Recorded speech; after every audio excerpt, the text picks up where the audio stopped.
पद्मेश 24/7 में आपका स्वागत है। मैं हूं अर्चना मिश्रा। बुलेटिन की शुरुआत में सबसे पहले रुक करते हैं आज की हेडलाइंस पर।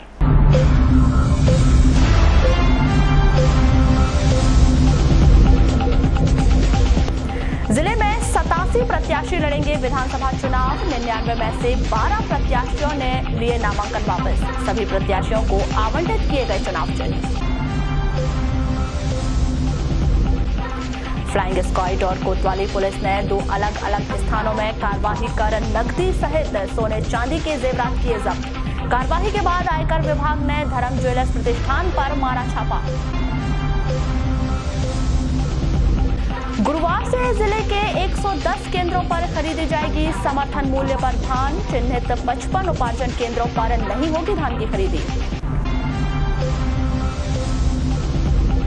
पत्नी के सर में पत्थर पटक कर पति हुआ फरार। रूपचर थाने के ग्राम डोरा की घटना। गोंगपा महिला प्रकोष्ठ की राष्ट्रीय अध्यक्ष हीरासन उइके ने साथी पदाधिकारियों के साथ दिया इस्तीफा। मेहंदीवाड़ा में स्थानीय निवासी का कुएं में मिला शव। वारासिवनी पुलिस कर रही मामले की जांच। और जिले भर में हर्षोल्लास के साथ मनाया गया बाल दिवस। निजी व शासकीय स्कूलों में हुए विभिन्न कार्यक्रम। और अब समाचार विस्तार से। भारत निर्वाचन आयोग द्वारा निर्धारित कार्यक्रम के तहत विधानसभा चुनाव 2018 के लिए 2 नवंबर को अधिसूचना जारी की गई थी, जिसमें नाम निर्देशन पत्र जमा करने की अंतिम तारीख 9 नवंबर तक कुल 105 प्रत्याशियों ने अपना नामांकन पत्र जमा किया था। 12 नवंबर को नाम निर्देशन पत्र की जांच के बाद 105 में से 99 प्रत्याशियों के नाम निर्देशन पत्र सही पाए गए थे। नाम वापसी की अंतिम तारीख 14 नवंबर मंगलवार को वारासिवनी विधानसभा को छोड़कर जिले की सभी विधानसभा क्षेत्र में 12 प्रत्याशियों ने अपने नाम वापस ले लिए हैं, जिसके चलते इस विधानसभा चुनाव में अब 87 प्रत्याशी चुनावी मैदान में हैं, जिन्हें रिटर्निंग ऑफिसर द्वारा चुनाव चिन्ह प्रदान कर दिए गए हैं। नाम वापसी की अंतिम तारीख 14 नवंबर को बैहर विधानसभा क्षेत्र से निर्दलीय प्रत्याशी सुधीर कुसरे और श्रीमती सत्या शंकर शाह वलके ने अपना नाम निर्देशन पत्र वापस ले लिया, जबकि विधानसभा क्षेत्र लांजी से निर्दलीय प्रत्याशी योगेंद्र मानेश्वर ने नाम वापस लिया है। इसी तरह विधानसभा क्षेत्र परसवाड़ा से दशाराम बिसेन, दीपचंद ठाकरे और डॉली दमाहे ने अपना नाम निर्देशन पत्र वापस लिया। वहीं विधानसभा क्षेत्र बालाघाट में रूपलाल कुतराहे, मधुसूदन शर्मा, ओम प्रकाश जायसवाल, श्रीमती हर्षलता उइके और सीताराम सैनी ने अपना नाम निर्देशन पत्र वापस लिए। वहीं कटंगी विधानसभा क्षेत्र में निर्दलीय प्रत्याशी श्रीमती वैवंता बाई ने नाम निर्देशन पत्र वापस लिया। इस तरह कटंगी लांजी विधानसभा क्षेत्र से 1-1, बैहर विधानसभा क्षेत्र में 2, परसवाड़ा विधानसभा क्षेत्र में 3 और बालाघाट विधानसभा क्षेत्र से 5 प्रत्याशियों सहित जिले की 6 विधानसभा क्षेत्र में कुल 12 प्रत्याशियों ने अपने नाम वापस लिए। वहीं विधानसभा चुनाव 2018 में बालाघाट जिले की बैहर विधानसभा क्षेत्र से 9, वारासिवनी से 13, लांजी से 14, परसवाड़ा से 15, तो वहीं बालाघाट और कटंगी से 18 प्रत्याशी चुनावी मैदान में हैं। इस विधानसभा चुनाव में जिले से कुल 87 प्रत्याशी चुनाव लड़ेंगे, जिन्हें क्षेत्रीय रिटर्निंग अधिकारी द्वारा चुनाव चिन्ह का वितरण किया गया है। आपको बता दें कि चुनाव चिन्ह आवंटन के दौरान एक ही चुनाव चिन्ह को अधिक प्रत्याशियों द्वारा मांगे जाने के कारण लॉटरी सिस्टम से प्रत्याशियों को चुनाव चिन्हों का वितरण किया गया। यह प्रक्रिया रिटर्निंग अधिकारी के कार्यालय में शांतिपूर्वक संपन्न कराई गई, जिसके बाद वहां आए प्रत्याशियों को चुनाव प्रक्रिया के नियम संबंधी आवश्यक जानकारियां दी गयी। जितेंद्र गोयल चारपाई, मनीषा नानू वैद झूला, ठीक है, सवाना समीम अंसारी बिजली का खंभा, शंकर कंसर स्कूल का बस्ता, अधिवक्ता सत्य प्रकाश सोलके प्रेशर कुकर, अनुराग चतुर्मुखा चाबी,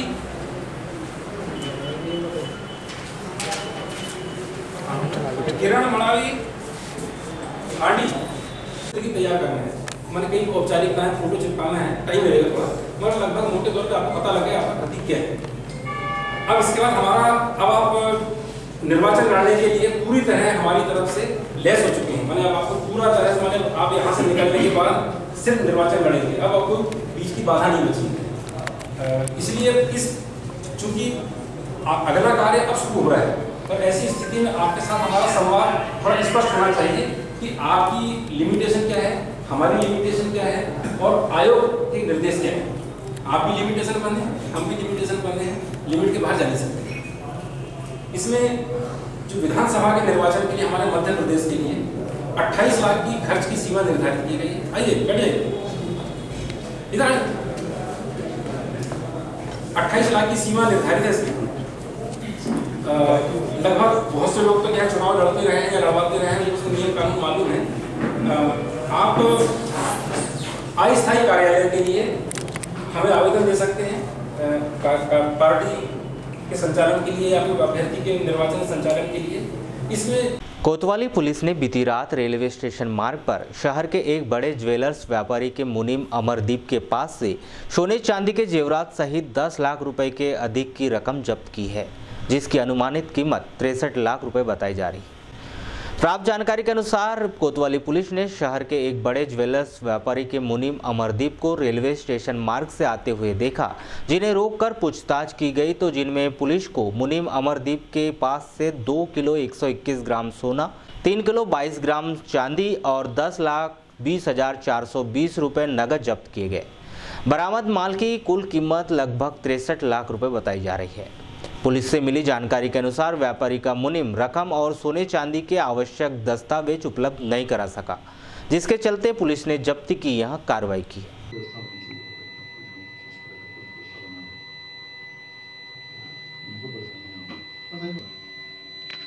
व्यापार कैसे करेंगे?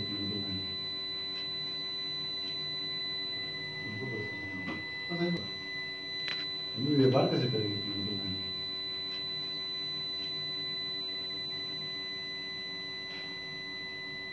ऑनलाइन कर सकते हैं, ऑनलाइन नहीं हो सकता, नहीं हो जाएगा।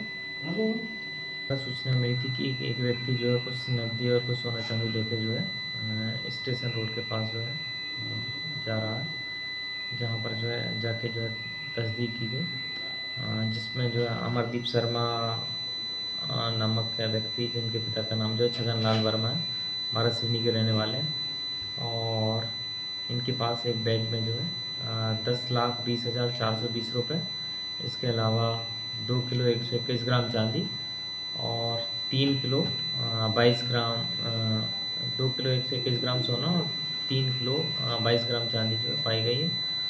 और इनके द्वारा कोई भी वैधानिक दस्तावेज उसके संबंध में पेश नहीं किया गया, और ये पैसा और जो सोना चांदी के जेवर इनसे मिले हैं, जिसमें कुछ पुराने जेवर भी हैं, और इनके द्वारा जो है वो सराफा व्यापारी जो अनिल कांकरिया उनका होना बताया गया, लेकिन दस्तावेज नहीं पेश कर पाने के कारण जो है उसको जब्त करके जो है वैधानिक कार्रवाई की गई। और इसमें जो है तहसीलदार जो है बालाघाट भी उपस्थित रहे और उनकी मौजूदगी में पूरी कार्रवाई जो कराई गई। ये स्टेशन रोड से आ रहे थे और इनका कहना है कि ये गोंदिया से लेकर आ रहे थे। कोतवाली थाना क्षेत्र के अंतर्गत आने वाले वार्ड नंबर 24 इंदिरा नगर में बीती रात एक व्यक्ति ने फांसी लगाकर आत्महत्या कर ली। मृतक का नाम 50 वर्षीय मोहनलाल पिता जगत प्रसाद यादव बताया गया है। कोतवाली पुलिस ने शव को बरामद कर पोस्टमार्टम के लिए जिला अस्पताल पहुंचा दिया है। हालांकि मोहन ने यह कदम क्यों उठाया, फिलहाल इसकी पुष्टि नहीं हो पाई है। पुलिस ने आवश्यक कार्रवाई कर मामले की जाँच शुरू कर दी है। विधानसभा क्षेत्र परसवाड़ा की फ्लाइंग स्क्वाड टीम ने वाहन चेकिंग के दौरान एक कार से 10 किलो सोने और चांदी के गहने बरामद किए हैं, जिनकी अनुमानित कीमत करीब 4.5 लाख रुपए बताई जा रही है। प्राप्त जानकारी के अनुसार आचार संहिता के चलते रजेगांव में वाहनों की चेकिंग की जा रही थी। इसी बीच कार क्रमांक MP 50C 4348 गोंदिया से बालाघाट की ओर आते दिखाई दी, जिसे टीम ने रोककर चेकिंग की। जांच के दौरान पुलिस ने कार से 10 किलो सोने और चांदी के गहने जब्त किए। जब इस गहनों के बारे में कार में सवार व्यापारी अनिल कांकरिया से पूछा गया तो अनिल कांकरिया ने गहने गोंदिया से लाने की बात कही, लेकिन वे गहने संबंधी आवश्यक दस्तावेज उपलब्ध नहीं करा पाए, जिसके चलते फ्लाइंग स्क्वाड की टीम ने गहनों को जब्त कर किरणापुर थाने में जमा कराया है।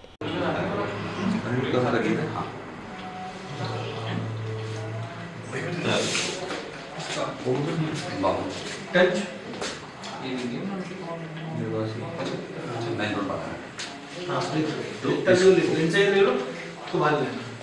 आपका नाम बता देना मेरे को। बैठ जाओ, कहाँ से कहाँ जाओ? मैं बाजार से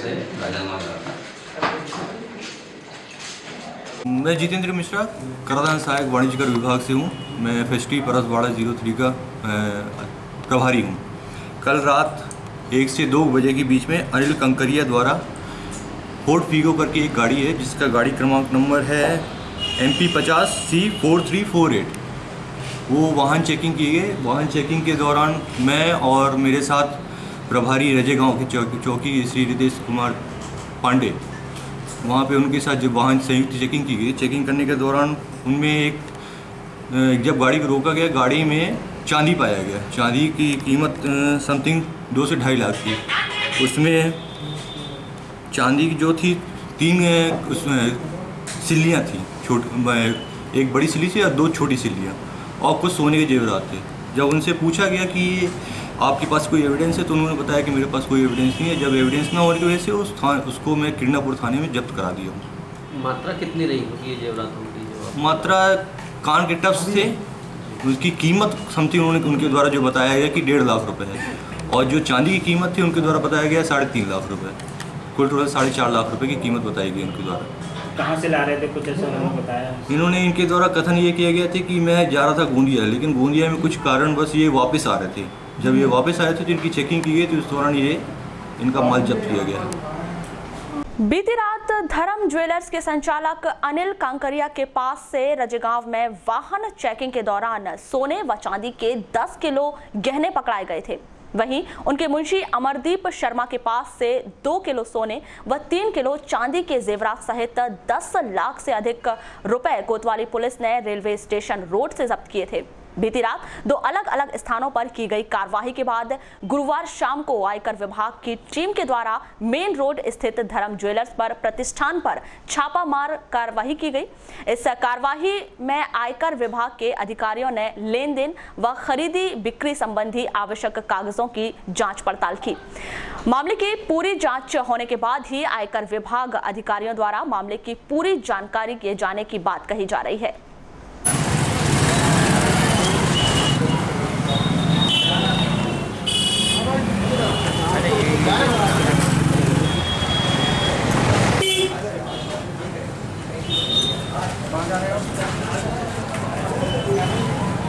ये आज हम आयकर अधिनियम की धारा 133 के अंतर्गत सर्वेक्षण की कार्रवाई कर रहे हैं। इसमें स्टॉक वेरिफिकेशन किया जाएगा। इस रात में सर कुछ जेवरात वगैरह भी बनाओ, तो क्या उसी तो मामले में है ये पूरी कार्रवाई? हाँ, जो जब्ती बनाई है पुलिस ने, उसी के रेफरेंस में ये कार्रवाई हो रही है। प्रथम दृष्टया क्या आया अभी तक? अभी बस जस्ट हम लोग बुक्स वगैरह देख रहे हैं। अभी वो केस निकालना और देखते हैं केस कितनी है, और उनका जो वेरिफिकेशन करना पड़ेगा कि स्टॉक कितना है इनका, बुक्स के अनुसार कितना स्टॉक है, और फिजिकल वेरिफिकेशन में कितना। ठीक, उस हिसाब से जो डिफरेंस आएगा उसको अब उसी तरह मानते हुए ऊपर टैक्स लगाया जाएगा।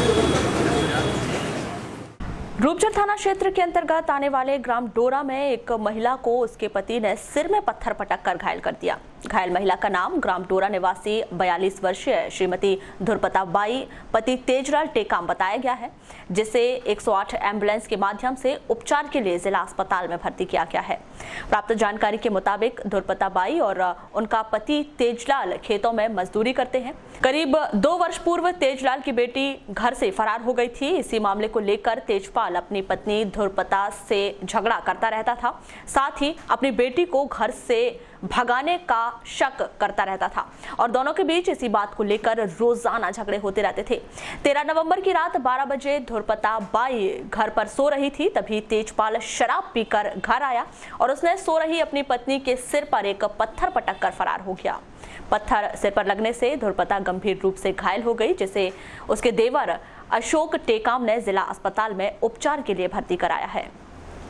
डहरवाल कलार समाज संगठन बालाघाट द्वारा प्रति वर्ष की तरह इस वर्ष भी कार्यक्रम का आयोजन कर भगवान सहस्त्रबाहु की जयंती मनाई गई। जयंती के इस सुअवसर पर नगर के गायत्री मंदिर में पूजा अर्चना कर भगवान सहस्त्रबाहु की जयंती मनाई गई। वहीं समाज के पदाधिकारियों ने अपने विचार भी रखे। सहयोग कर सकता है कोसी के तो जो लोग जानते हैं शहर में उन्होंने एक भवन बना रखा है। बालाघाट शहर में जो भाग रहना है तो लोगों की तरक्की नहीं हो पाती।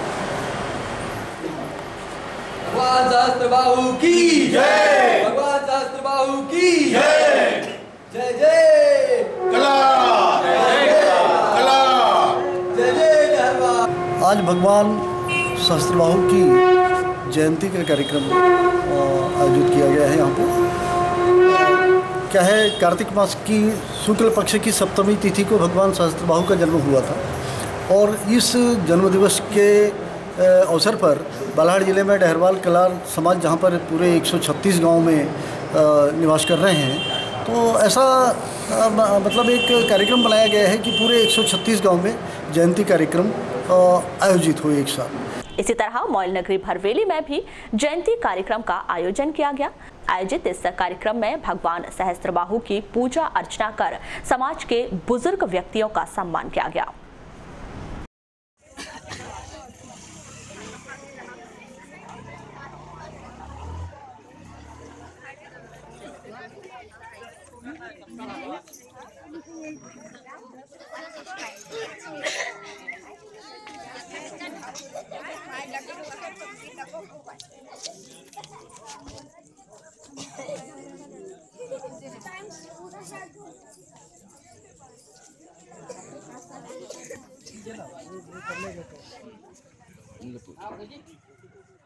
ग्रामीण थाना नवेगांव के अंतर्गत आने वाले कन्हड़ गांव के ग्राम पेंड्रई में विद्युत तार की चपेट में आने से एक ट्रैक्टर ट्रॉली में रखे गए बोझे में आग लग गई, जिसके चलते कृषक को काफी नुकसान उठाना पड़ा। कृषक द्वारा विद्युत विभाग से मुआवजा दिए जाने की मांग की गई है। प्राप्त जानकारी के मुताबिक पेंड्रई निवासी किसान महेश मोहारे ट्रैक्टर ट्रॉली में खेत से धान के बोझे लादकर अपने घर आ रहा था, तभी बस्ती से गुजरते वक्त विद्युत केबल ट्रॉली में रखे बोझे से टकरा गया, जिससे स्पार्किंग होने पर चलते ट्रैक्टर की ट्रॉली में रखे बोझे में आग लग गई। हालांकि अन्य ग्रामीणों की मदद से बोझे में लगी इस आग पर काबू पाने की कोशिशें की गई, लेकिन तब तक काफी देर हो चुकी थी। नुकसान कैसे हुआ आपका?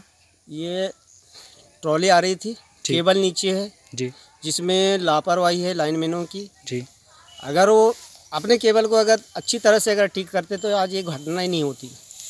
समथिंग कितने का नुकसान हुआ है आपका? कम से कम 1000 रुपये का। हम ये कहना चाहते हैं कि मतलब जो नुकसान हुआ है वो लाइनमैनों को बताया जाए और मतलब उनसे जो है केस कार्रवाई करके मतलब किसानों को मुआवजा किया जाए और अपना जो केबल है उसको पूरी तरह से मतलब अपने लेवल पे करवाया जाए। प्रतिवर्ष के अनुसार इस वर्ष भी देश के प्रथम प्रधानमंत्री पंडित जवाहरलाल नेहरू की जयंती पर जिला मुख्यालय सहित अन्य ग्रामीण अंचलों के विभिन्न शासकीय व निजी स्कूलों में हर्षोल्लास के साथ बाल दिवस मनाया गया। बाल दिवस के इस अवसर पर विभिन्न स्कूलों में विद्यार्थियों व शिक्षक शिक्षिकाओं के द्वारा पंडित जवाहरलाल नेहरू के छायाचित्र पर माल्यार्पण कर उन्हें श्रद्धांजलि दी गई। वहीं बाल दिवस पर बाल सभा, अंताक्षरी, खेलकूद सहित विभिन्न कार्यक्रमों के आयोजन कराए गए। इसी कड़ी में इमरजेंसी सर्विस के कर्मचारियों ने शासकीय माध्यमिक शाला गायखुरी, शासकीय हाई स्कूल बमनी और Bright Career English School Kirnapur सहित शासकीय उच्चतर विद्यालय द्वारा व अन्य निजी और शासकीय स्कूलों में इमरजेंसी सर्विस 108, 104 और 102 वाहन की सुविधाओं की जानकारी दी। वहीं नगर के महात्मा गांधी उच्चतर माध्यमिक विद्यालय में बाल दिवस के अवसर पर जिला विधिक प्राधिकरण बालाघाट द्वारा मध्यस्थता जागरूकता कार्यक्रम का आयोजन किया गया, जिसमें अपर जिला न्यायाधीश धीरज सिंह ने छात्र छात्राओं को गुनाहों से अवगत कराते हुए इससे बचने के लिए आवश्यक दिशा निर्देश दिए। वहीं आयोजित इस कार्यक्रम के संदर्भ में की गई चर्चा के दौरान नगरपालिका विद्यालय प्राचार्य शैलेंद्र शरणागत ने अपने विचार कुछ इस प्रकार व्यक्त किए। तो आप उसको कभी भी अपने मोबाइल से फॉरवर्ड ना करें। 3 साल तक की जेल और 5 लाख रुपए तक का जुर्माना हो सकता है। और जो उस ग्रुप के आजकल लोगों को ग्रुप बनाने का बहुत शौक है बच्चों को, जहाँ 4-6 फ्रेंड हुए वो एक दूसरे उसके लिए जिम्मेदार होता था। लेकिन अब जो कानून में परिवर्तन हुआ है तो ग्रुप का जो एडमिन है वो तो इस तरह के कामों के लिए जिम्मेदार रहने नहीं रहेगा, उसका जो दंड उसके एडमिन को मिलेगा। मोबाइल यूज़ करें। मोबाइल अच्छी चीज़ है, कोई बुरी चीज़ नहीं है, लेकिन इन बातों का ध्यान रखें कि कभी उसका कोई दुरुपयोग ना करें आप लोग। 14 नवंबर बाल दिवस के अवसर पर विधिक सेवा प्राधिकरण द्वारा विधिक सेवा साक्षरता शिविर का आयोजन किया गया, जिसमें बच्चों को विधिक सेवा सहायता है, विधिक प्राधिकरण द्वारा जो उनकी सुविधाएं मिलती हैं उसके बारे में उन्हें अवगत कराया गया। इसमें 12th के बच्चे और 11th के बच्चों ने भाग लिया है। सर, साथ ही छात्रों को क्या कोई दिशा निर्देश दिए जा रहे हैं? हाँ, साथ में अपर जिला न्यायाधीश श्री धीरज सिंह द्वारा काफ़ी विस्तृत जानकारी दी जा रही है उनको, कि उनके लाइसेंस के जैसे 18 साल से कम उम्र में वो गाड़ी ना चलाएं। इसी तरह शासकीय उत्कृष्ट उच्चतर माध्यमिक विद्यालय लालबर्रा में भी स्वतंत्र भारत के प्रथम प्रधानमंत्री पंडित जवाहरलाल नेहरू की जयंती बाल दिवस के रूप में मनाई गई, जहां बाल दिवस पर रंगोली, जलेबी दौड़, कुर्सी दौड़ सहित अन्य प्रतियोगिताओं का आयोजन किया गया।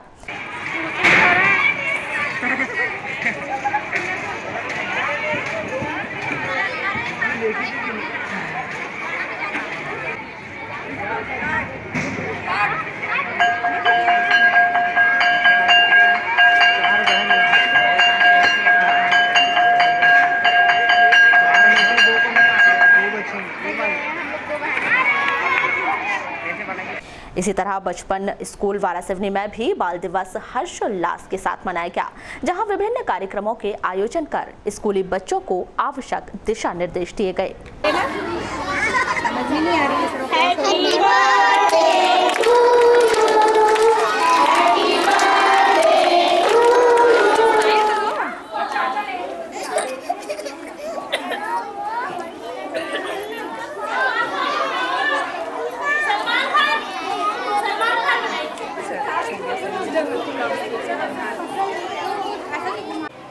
मैम, आज किस कार्यक्रम का आयोजन किया गया? आज 14 नवंबर आज चाचा नेहरू का जन्मदिन है, जिसको हम लोग बच्चों के जब वो अपना जन्मदिन जो है बच्चों को के साथ में मनाते थे, उनको बच्चे प्रिय थे, इसलिए आज हम लोगों ने यहाँ पर स्कूल में भी छोटे बच्चों के साथ में चिल्ड्रंस डे सेलिब्रेट किया है।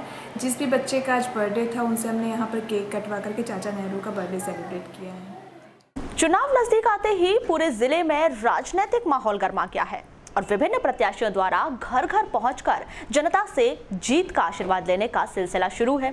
इसी बीच गुरुवार को जिला कांग्रेस सेवा दल के पूर्व अध्यक्ष व बालाघाट विधानसभा क्षेत्र के निर्दलीय प्रत्याशी अनुराग चतुर मोहता ने अपने हजारों समर्थकों के साथ लालबर्रा क्षेत्र में रोड शो का आयोजन कर अपने पक्ष में वोट मांगे। निर्दलीय प्रत्याशी अनुराग चतुर मोहता का यह रोड शो राज्य मार्ग क्रमांक 26 स्थित लक्ष्मी लॉन से निकाला गया, जो ग्राम मानपुर से सर्राटी पुलिया, बस स्टैंड, मजार और शांति नगर होते हुए आमाटोला स्थित पावर हाउस पहुंचा, जहां इस रोड शो का समापन किया गया। लालबर्रा क्षेत्र में आयोजित अनुराग चतुर मोहता के इस रोड शो में कांग्रेस पदाधिकारियों व अन्य कार्यकर्ताओं ने खेमा बदलते हुए अनुराग चतुर मोहता का समर्थन किया, साथ ही उनके पक्ष में जमकर नारेबाजी किए। इस भव्य रैली में अनुराग चतुर मोहता ने घरों व दुकानों में जाकर जनता का आशीर्वाद लिया, जिसके बाद चुनाव चिन्ह चाबी मिलते ही अनुराग समर्थकों ने चाबी चुनाव चिन्ह पर वोट करने की अपील की।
समर्थन मूल्य पर धान की खरीदी प्रारंभ की जा रही है। इसके लिए जिले में निर्धारित 165 उपार्जन केंद्रों में से 110 उपार्जन केंद्रों पर ही समर्थन मूल्य पर धान खरीदी की जाएगी, जबकि जिले में 55 उपार्जन केंद्र ऐसे हैं जहां पूर्व में की गई अनियमितता के चलते धान की खरीदी नहीं की जा रही है, जिसमें परसवाड़ा और बैहर विकास खंड के क्षेत्र के उपार्जन केंद्रों का भी समावेश है।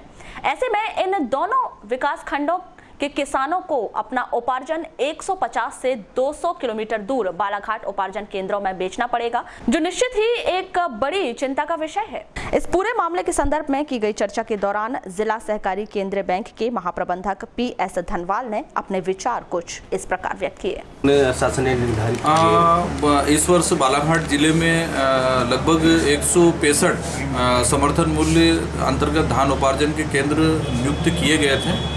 उन केंद्रों में समस्त माकूल व्यवस्थाएं संबंध समितियों के द्वारा की जा चुकी थी, किंतु 2-3 दिन पूर्व में खाद्य अधिकारी महोदय के द्वारा हम लोगों को यह अवगत कराया गया कि 0.25% से अधिक कमी वाली समितियों के उपार्जन केंद्रों को इस वर्ष केंद्र नियुक्त नहीं किया जा रहा है।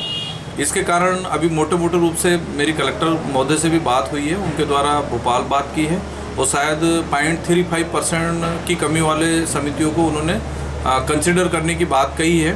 पर इसके बावजूद भी ज़िले में 55 उपार्जन केंद्र जो है वो खरीदी नहीं कर सकेंगे, और यदि ऐसा होता है तो खासकर परसवाड़ा एवं बैहर विकास खंड में एक भी सहकारी समिति उपार्जन नहीं कर पाएगी। इसके कारण कृषकों को काफ़ी मुश्किल का सामना करना पड़ेगा। सर 55 केंद्र में ऐसा क्या हुआ कि जिसे बंद कर दिया गया? नहीं, शासन ने एक बात ये कही अनुशासन के लिए कि उनमें गत वर्ष जो उन्होंने उपार्जन किया है उसमें 0.35% से अधिक कमी नहीं होना चाहिए, लेकिन ये जो शर्त है ये शर्त विगत 2-3 वर्षों से उपार्जन नीति में जुड़ी हुई थी। दूसरा मुद्दा कि आपने एक पक्षी माने निर्णय है ये, आपने ये नहीं देखा कि जो कमी 0.35% हुई उसकी वजह क्या हो सकता है। आपने 15 दिन केंद्र से धान का उठाव नहीं कराया, जबकि निर्देश थे उपार्जन नीति में 3 दिन में उठाव करने के, तो उसके कारण वहाँ पर सुखत हुई, तो उसको ये तो कारण युक्त नहीं है। वारासिवनी थाना क्षेत्र के अंतर्गत आने वाले ग्राम पंचायत मेहंदीवाड़ा में स्थानीय निवासी गणपत लिमजे का शव गांव के ही निवासी वसीद कुरैशी के कुएं से बरामद किया गया। कुएं में लाश मिलने की जानकारी मिलते हुए पूरे गांव व आसपास के क्षेत्रों में सनसनी फैल गई।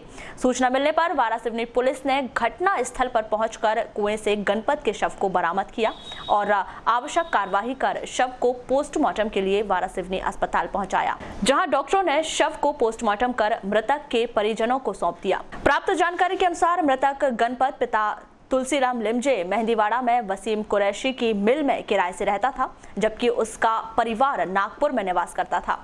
गणपत शराब पीने का आदी था, जो गांव में ही मजदूरी कर अपना जीवन यापन करता था। सोमवार को शाम को गणपत लापता था। बुधवार को पड़ोस की महिलाएं जब क्यारियों में लगी सब्जी पर पानी डालने गईं, तब उन्हें वसीद कुरैशी के मिल स्थित कुएं से दुर्गंध आने लगी। जब उन महिलाओं ने कुएं में झांका तो उन्हें कुएं में तैरती लाश दिखाई दी, जिसकी सूचना उन्होंने पड़ोसियों व ग्राम के कोटवार को दी। ये जो गणपत मृतक है कौन है आपका? हमारा भाई है, 10 साल से वो परिवार से अलग जगह ही चलता था। इनका परिवार तो नागपुर में है। परिवार में कौन कौन है इसके? परिवार में मियाँ बीवी भी है, बच्चे हैं, नाती है। ये कब से अलग रहते थे? ये तो कम से कम 200 साल से है। अकेले ही रहते थे? पर यहाँ भी 4 साल से यहीं रहता था। 4 साल से? इसके पहले महेश्वर में रहते थे। ऐसा महेश्वर में रहते थे। तो यहाँ अकेला रहता तो क्या करता था? ये सिर्फ साड़ी का काम करते थे, धागा जुड़ाई का। कभी आपसे मुलाकात होती थी इनकी? नहीं, मुलाकात वगैरह तो बातचीत कुछ नहीं होती थी? परिवार से, खुद के परिवार से वो तो पिछड़ गया, तो भाई और बहन बच्चे को क्या पहचान नहीं। किस तरह से रहते थे? जब शराब के आदी थे? शराब के आदी थे। जैसे किराए के भवन में जो रहते थे, जो इसकी जो लाश गिरी, तो क्या लग रहा है इससे कि कुएं में गिरा होगा या किसी ने मार के? नहीं, कोई मार के नहीं। सर आपका पूरा परिचय? मैं थाना वारासिवनी में सहायक उप निरीक्षक के पद पर पदस्थ। सर जो मृतक का शव मिला है, क्या नाम है और किस कारण से, कहाँ से मिला? आज सूचना मिली थी, कोटवार के द्वारा सूचना दी गई थी कि वासिद कुरैशी के बंद पोहा मिल में एक किराए से रहता था गणपत लिमजे, पिता तुलसीराम लिमजे, जाति कोष्ठी में 52 वर्ष का, निवासी मेहंदीवाड़ा का था। यहाँ अकेले ही अपने परिवार तो उसका नागपुर में रहता है, परिजन इसके घर पे आते भी नहीं। ये अकेले ही रहता है, अकेले ही खाता पीता रहता है और अपने जो भी काम जहाँ मिलता मजदूर का काम करता रहता था। ये सोमवार के दिन 12, 11, 18 को शाम को 6 बजे चौक में देखा गया था। इसके बाद से शाम से दिखाई नहीं दिया। ये जहाँ रहता था वहाँ भी ताला बंद था। आज 14, 11, 18 को 9:30 बजे करीब वारासिवनी विधानसभा क्षेत्र में चुनाव में उतरे किसी भी प्रत्याशी ने अपना नामांकन वापस नहीं लिया है, जिसके चलते रिटर्निंग अधिकारी व एसडीएम रोशन कुमार सिंह ने नामांकन भरने वाले पात्र सभी 13 प्रत्याशियों के चुनाव चिन्ह का वितरण कर दिया।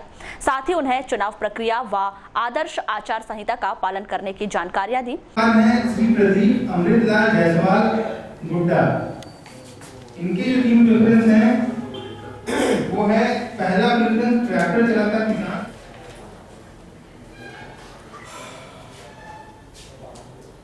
राजनीतिक दलों को सिंबल अलॉटमेंट हो चुका है। अब जो इंडिपेंडेंट कैंडिडेट्स हैं उसमें श्री गंगा। मामले के संदर्भ में की गई चर्चा के दौरान रिटर्निंग अधिकारी रोशन कुमार सिंह ने अपने विचार कुछ इस प्रकार व्यक्त किए। 14 तारीख को दोपहर 3 बजे तक अभ्यर्थिता वापस लेने का अंतिम समय निर्धारित किया गया था चुनाव आयोग द्वारा। 9 तारीख को जो भी नॉमिनेशन लेने थे वो हो चुके थे। 12 तारीख को उनकी समीक्षा की गई और आज 14 तारीख को 3 बजे तक नाम वापसी का अंतिम समय था। इसके बाद हमारे पास 13 कैंडिडेट चुनावी मैदान में बच रहे हैं। इन 13 कैंडिडेट्स के बीच में चुनाव कराया जाएगा 28 तारीख को। तो आज इन 13 कैंडिडेट्स का सिंबल अलॉटमेंट की कार्रवाई की जा रही है। थोड़ी देर में ही ये प्रक्रिया पूरी करके 7A जो फॉर्म होता है उसमें इनका चुनाव चिन्ह आवंटित करके नोटिस बोर्ड पे लगा दिया जाएगा। तो ये 13 कैंडिडेट्स को चुनाव चिन्ह आवंटन थोड़ी देर में प्रारूप साथ में करके हम सबको उपलब्ध करा देंगे।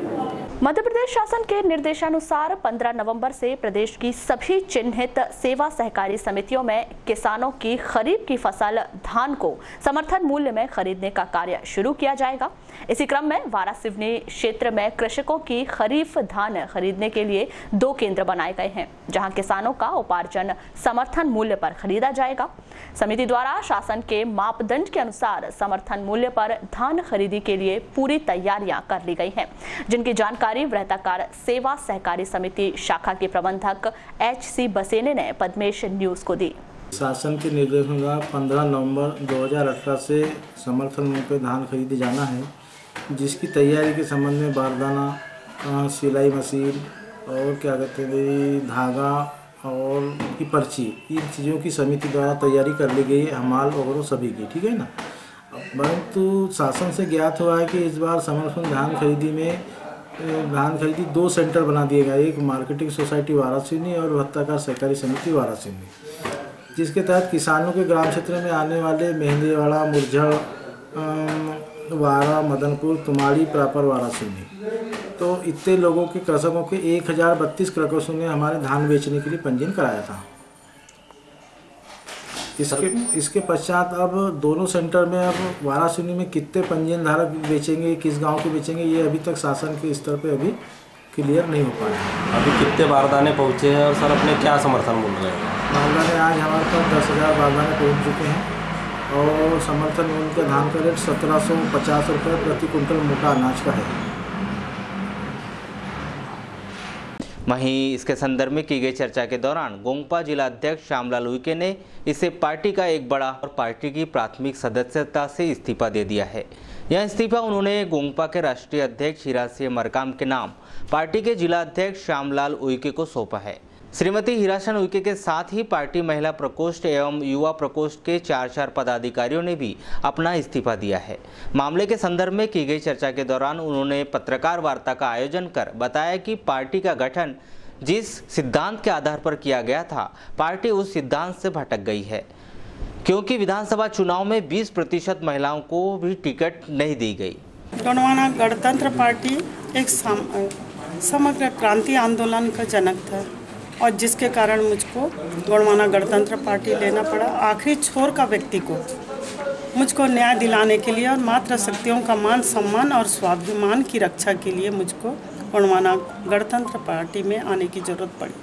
लेकिन मुझको घुटन हो रही है कि आखिर मैं जो गोंडवाना गणतंत्र पार्टी की जो सिंबल था, जो सोच थी, जो उनका संकल्प था, वो वहाँ से भटक रहे हैं। इसलिए मुझको आज गोंडवाना गणतंत्र पार्टी से इस्तीफा देना पड़ रहा है। गोंडवाना गणतंत्र पार्टी मातृशक्तियाँ महिलाएं नहीं कहती थी। गोंडवाना गणतंत्र पार्टी मातृशक्तियाँ और पितृशक्तियाँ कहती थी और गोंडवाना गणतंत्र पार्टी में 50% मातृशक्तियों को राजनीति में चुनाव लड़ने का हकदार दावेदारी पेश करती थी। लेकिन आज की स्थिति में ये आया कि मातृशक्तियों को 20% भी चुनाव में उतारने की इज्जत महसूस नहीं की। इस्तीफा की मुख्य वजह आपको टिकट नहीं मिलने के कारण ऐसी बातें सामने आई, कितनी सच है?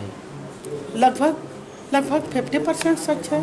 राष्ट्रीय अध्यक्ष गोंडवाना गणतंत्र पार्टी जो जनक है, 1991 में गोंडवाना गणतंत्र पार्टी का गठन हुआ है, तब से पहले से गोंडवाना गणतंत्र पार्टी समाज का न्याय के लिए अत्याचार, शोषण, बेईमानी, रिश्वतखोरी को निजात देने के लिए मुझको उतरना पड़ा था।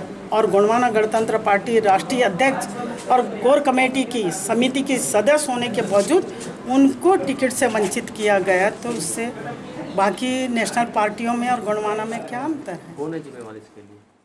वहीं इसके संदर्भ में की गई चर्चा के दौरान गोंगपा जिला अध्यक्ष श्यामलाल उइके ने इसे पार्टी का एक बड़ा नुकसान होना बताया है। यह इस्तीफा तो मैडम ने जो बताई आप लोगों को कि भाई गोंडवाना गणतंत्र पार्टी ने जो मेरे को जो 91 से मैं कार्यरत हूँ इस पार्टी में, और मुझे इस चुनाव में विधानसभा चुनाव में प्रत्याशी से वंचित किए गए, इसलिए मैं इस्तीफा दे रही हूँ। जो दुखी है। क्या फ़र्क पड़ेगा इसमें? इसमें तो फर्क पड़ सकता है, क्योंकि गोंडवाना गणतंत्र पार्टी की एक जिले में या राष्ट्र प्रांत में, सभी प्रांत में जानी मानी है। बुलेटिन के अंत में एक बार फिर नजर डालते हैं आज की हेडलाइंस पर।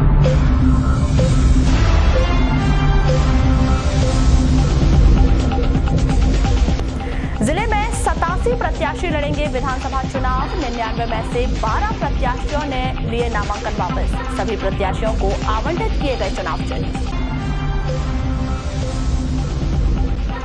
फ्लाइंग स्क्वाड और कोतवाली पुलिस ने 2 अलग अलग स्थानों में कार्रवाई कर नकदी सहित सोने चांदी के जेवरात किए जब्त। कार्रवाई के बाद आयकर विभाग ने धर्म ज्वेलर्स प्रतिष्ठान पर मारा छापा। गुरुवार से जिले के 110 केंद्रों पर खरीदी जाएगी समर्थन मूल्य पर धान। चिन्हित 55 उपार्जन केंद्रों पर नहीं होगी धान की खरीदी। पत्नी के सर में पत्थर पटक कर पति हुआ फरार। रूपचर थाने के ग्राम डोरा की घटना। गोंगपा महिला प्रकोष्ठ की राष्ट्रीय अध्यक्ष हीरासन उइके ने साथी पदाधिकारियों के साथ दिया इस्तीफा। मेहंदीवाड़ा में स्थानीय निवासी का कुएं में मिला शव। 12 सिडनी पुलिस कर रही मामले की जांच। और जिले भर में हर्षोल्लास के साथ मनाया गया बाल दिवस। निजी व शासकीय स्कूलों में हुए विभिन्न कार्यक्रम। तो ये थी अभी तक की खास खबरें। अगले न्यूज बुलेटिन के साथ फिर मुलाकात होगी, तब तक के लिए नमस्कार।